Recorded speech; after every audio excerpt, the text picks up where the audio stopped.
You have to know your values. You have to know what's important to you in order to live out of your center.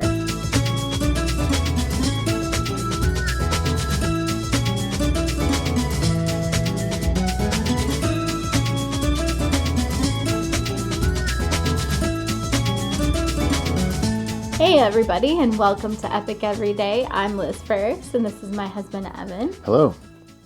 And we're so glad that you're here with us today on this ever so lovely Wednesday. Yep, halfway through the week. You can do it, everybody. Or the center of the week. That's right. Yeah. And as we've shared... Listen to this on noon. At noon? At noon So it's the center Wednesday. of Wouldn't the that center? be good? Yeah. The rest of them listen to in the morning, but do this one at lunch. Yes. So, since we're talking about being centered, right? Yeah.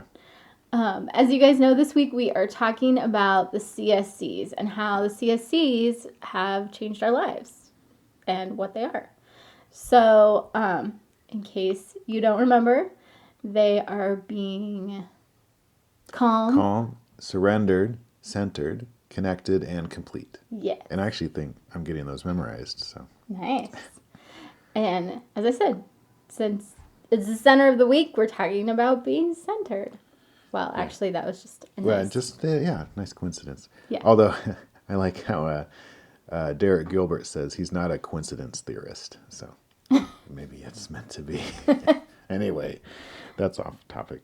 So we're going to talk about what our lives are centered around, because with this show, we like to take physical principles but apply them to our emotional and spiritual lives. Right. And in case you don't know, physically where your center is if you went about 2 inches in from where your navel is. Like 2 inches into your body. Into your body. It's your center of balance, right? Your center of mass. Yeah. But it's also, like, a lot of people tend to move forward with their brains. And it's really interesting. If you watch somebody walk, you can totally see this in them. Like, they kind of walk with their head forward. Like, they're leaning forward. And each step is kind of like, if they miss, they fall down. Because they're kind of falling forward and catching themselves every time, every step. Exactly. Whereas if you're moving from center, you're balanced. Yeah. And you're in this moment rather than like, oh, I'm 5 moments ahead, you know? Yeah. Right. You're much more stacked up. When I walk, I try to Tai Chi walk, and that's where the leg that's going out to advance your step is empty until it's on the ground and ready to receive weight, and then you shift forward. I mean, you could do it really. It's easier to do slow. Right. It's harder to do it on a normal, but I would imagine it just takes some practice. Yes, it does. So anyway, we're going to talk about that, but on the spiritual. That's right. Centered. So what we as Christians obviously want our lives to be centered around is God and His truth, and He communicates that to us through the Bible, and through our own hearts. But to illustrate that more, I thought it might be interesting if we, like, how would we have answered that question when we were kids, maybe, or when we were in high school or college or before we got married? There's different points in our life where maybe it changes a little bit, and then so if anybody listening, just to illustrate the point, because we might say, oh yes, I'm a Christian, it's definitely God. But, I know there are definitely times where it's like, I'm going to be centered on not losing my job or making my parents happy or my wife happy. Like that's... Or surviving children. That's right. So how do you tell where your center is? What do you think? If you're examining yourself. I think a big part of it is where is your time, like, and your money. Like the Bible verse says, where your treasure is. Yeah. Wherever your treasure is, there will your heart be. So recognizing where is my treasure. So whatever's important to you. For some people, that's money. For some people, it's time. For some people, maybe it's not giving them time. Like being able, taking away time from something else to give that time to something important to you.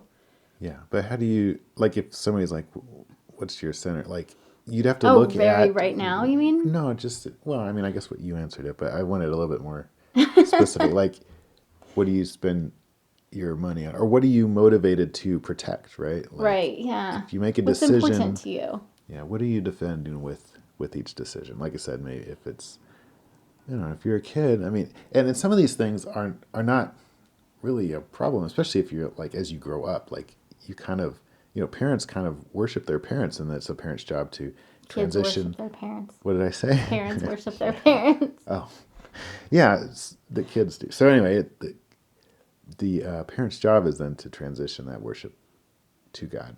Right. But so at that point, their center is their parents. They're trying to please them, get attention from them, make them happy, get a reaction. So, and then we can, I don't know, does that?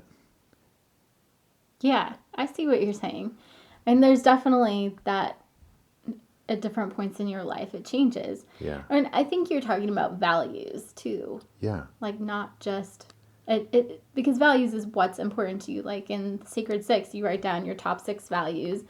And it's always fascinating to me to do that, to see maybe some of the things that I think I should be doing aren't actually in line with my values.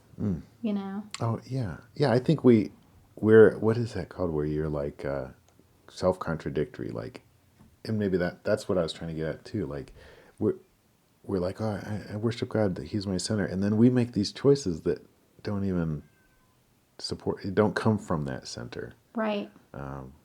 We do that. Yeah, if someone was looking on from the outside, they would Yeah. not say that's what's important to you. Yeah.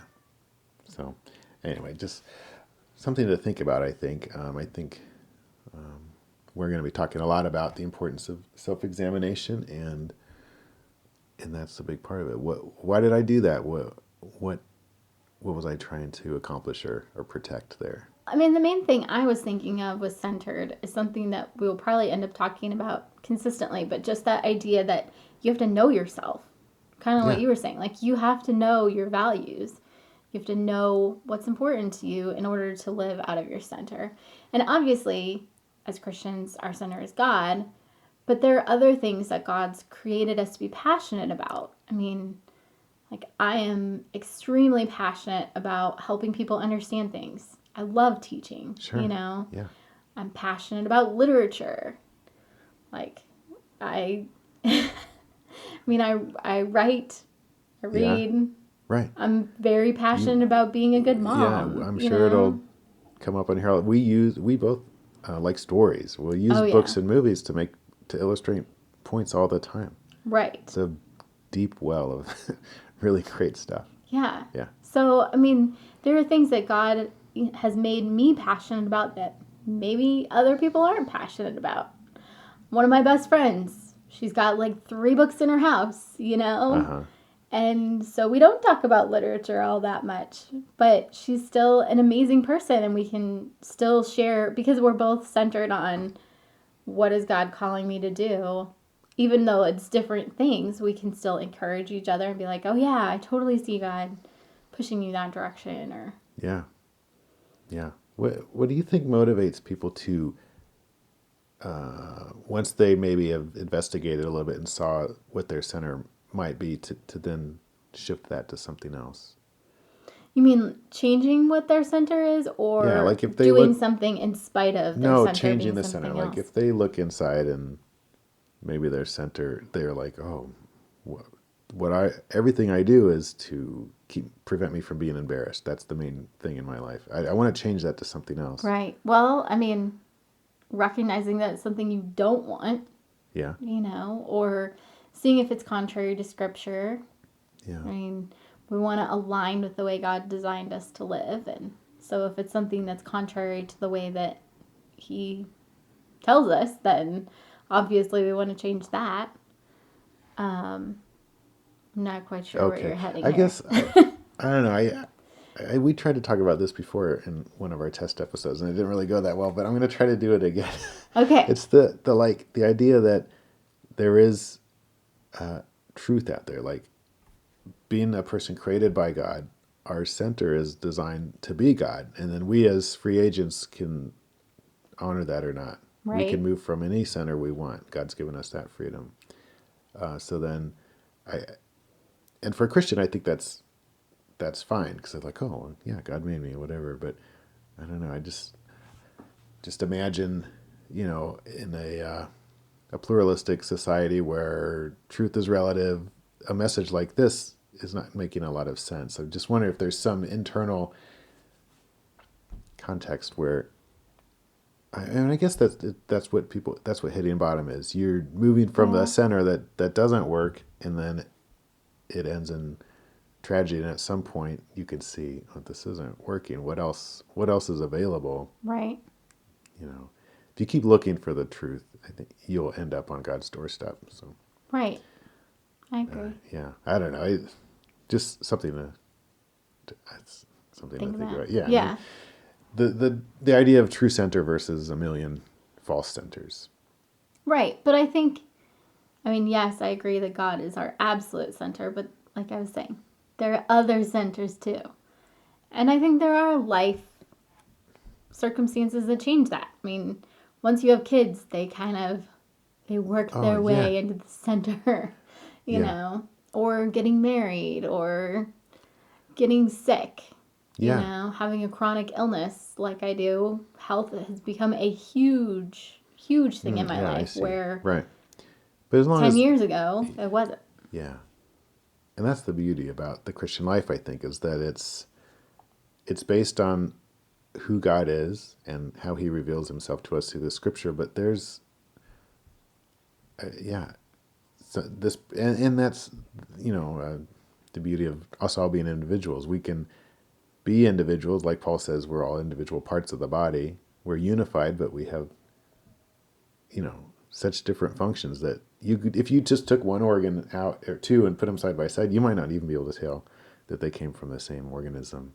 It's true. But they are, they're part of a human being or whatever. So somebody can think that this is really important, and somebody else can think that other thing's really important, and they both are.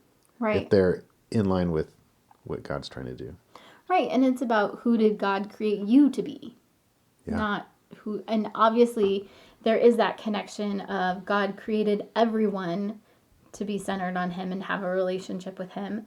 But then, like I was saying, God didn't create me to play the drums. He created you to play the drums. Right. I have no sense of rhythm. We can't all have the same life. Right, exactly. Yeah. In the spiritual gifts class that we've been doing in our church, I'm sure different people have different lists, but this book has 30 gifts, and you don't have all of them. Right. You probably just have, there's a top 5, but you might just really be moving in 1 or 2 or 3 of those. You know? 5 or 10 gifts even is probably too much for one person to really pay attention to. Yeah. And one of the things they said in the book is you may not know other people with your same gift, or you may not know very many. And that's kind of a good thing. Right, because it means that you're all working together. If you're in a church where everybody has the same gift, you're not going to do ministry very efficiently. To wrap up, I'd say, work on having the self-examined life. Our practical exercise for today would be to see where you're spending your time and energy. And your money. Yeah, and your money, whatever's important to you. And then, is that really where you want to be at? Is that really in line with who God's designed you to be? Mm-hmm. Yeah, and I would add to that, motivation. Like, if you do something that you love, you're like, that was a great decision, I'm glad I did that, or that you regret, why did I do that? What drove me to that? That'll highlight that center too. Yeah, definitely. It's not easy or not fun sometimes, but it's important. Yes, definitely. All right. Well, we would love to hear from you guys if you'd like to tell us suggestions for topics you'd like to hear or how the CSCs have affected your life. You can contact us on our Facebook community or on Twitter. Evan's handle is @AKindOfLying. And Liz's is Eliz Frerichs. Frerichs is spelled Frerichs. Liz also has a blog, elizabethfrerichs.com. Check it out. Yeah. All right.